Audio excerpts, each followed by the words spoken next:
വീട് ഒഴിയാൻ പറഞ്ഞാൽ മതി എന്നാണ് പറയുന്നത്. പക്ഷെ അതിൻ്റെ ഇടയിൽ ലാൽ ചിരിക്കുന്നുണ്ട്. ഇതൊക്കെ പ്രസൻസ് ഓഫ് മൈൻഡാണ്. ലാലിന് ക്യാമറയ്ക്ക് മുന്നിൽ നിർത്തി അഭിനയിക്കാൻ പറ്റിയത് എൻ്റെ ഏറ്റവും വലിയ ഭാഗ്യങ്ങളൊന്നാണെന്ന് ഞാൻ പറയാറുണ്ട്. മോഹൻലാലിനെ ക്യാമറയുടെ മുന്നിൽ നിർത്തി നിങ്ങൾ കാണുന്ന പല സീനുകളും ആദ്യം കണ്ട ഞാനല്ലേ, അതിൻ്റെ ഒരു സന്തോഷമുണ്ടല്ലോ. എന്താ ദാസ നമുക്ക് ഈ ബുദ്ധി നേരത്തെ തോന്നാത്തത്? എടാ വിജയ,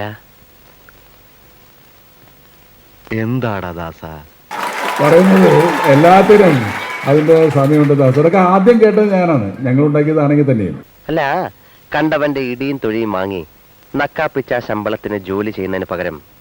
അതുപോലെ തന്നെ ലാലിൻ്റെ ഒരു പ്രസൻസ് ഓഫ് മൈൻഡ് എന്ന് പറയുന്നത്. ഇപ്പോൾ ചില മിസ്റ്റേക്സ് പോലും നമ്മൾ കറക്റ്റായിക്കപ്പെടും. ഇപ്പോൾ സന്മനസ്സുള്ള ഒരു സമാധാനം എന്നുള്ള സിനിമയിൽ കണ്ടിട്ടുള്ളവർക്ക് ഓർമ്മയുണ്ടാവും, ശ്രീനിവാസൻ ഈ വാടകയായിട്ട് ഒഴിപ്പിക്കാൻ വേണ്ടി മോഹൻലാൽ ഈ ഗോപാലകൃഷ്ണൻ പണിക്കർ എന്നുള്ള കഥാപാത്രം ശ്രീനിവാസനെ കൊണ്ടുവരുന്ന ജീപ്പിൽ കൊണ്ടുവരുന്ന ഒരു സീനുണ്ട്.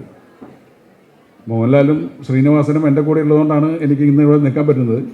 അപ്പോൾ കൊണ്ടുവരുന്ന സീനുണ്ട്. അപ്പോൾ അതിൽ ആദ്യത്തെ റിഹേഴ്സൽ കഴിഞ്ഞ് ടേക്കിൽ ജീപ്പിൽ നിന്ന് ഇൻസ്പെക്ടർ രാജേന്ദ്രൻ ചാടി ഇറങ്ങുമ്പോൾ ഈ ഷൂ അതുവരെ യൂസ് ചെയ്യാതിരുന്നതാണ്.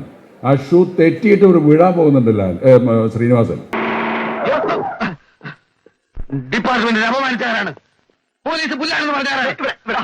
ഞാൻ ഷോട്ട് കട്ട് ചെയ്തില്ല, അതങ്ങനെ കണ്ടിന്യൂ ചെയ്തു, അഭിനയിച്ചു മോഹൻലാലൊക്കെ.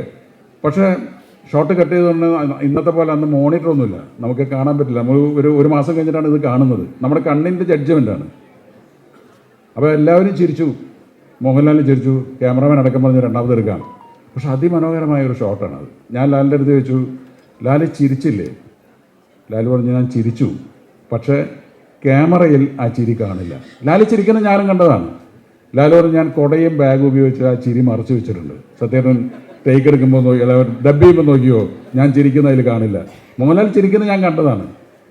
പക്ഷേ ഇപ്പോഴും നമുക്ക് ആ ഷോട്ടാണ് പടുത്തി വെച്ചിരിക്കുന്നത്. വീട് ഒഴിയാൻ പറഞ്ഞാൽ മതി എന്നാണ് പറയുന്നത്. പക്ഷെ അതിൻ്റെ ഇടയിൽ ലാൽ ചിരിക്കുന്നുണ്ട്. ഇതൊക്കെ പ്രസൻസ് ഓഫ് മൈൻഡാണ്. അത് ഒരു ദൈവാനുഗ്രഹമാണെന്ന് തന്നെയാണ് ഞാൻ പറയുന്നത്. പലപ്പോഴും ലാൽ അറിയാതെയാണ് ലാൽ നന്നായി അഭിനയിച്ചു പോകുന്നത്. വലിയ മുന്നൊരുക്കങ്ങളൊന്നും ലാൽ നടത്തുന്നത് ഞാൻ കണ്ടിട്ടില്ല. പക്ഷേ അതുവരെയ്ക്കും നമ്മുടെ അടുത്ത് തമാശ പറഞ്ഞ് വേറെ കാര്യങ്ങളെല്ലാം പറഞ്ഞ് ടേക്ക് എന്ന് പറയുന്ന സമയത്ത് ക്യാമറയുടെ മുന്നിൽ നിന്നാൽ ലാൽ മറ്റൊരാളായി മാറുകയാണ്.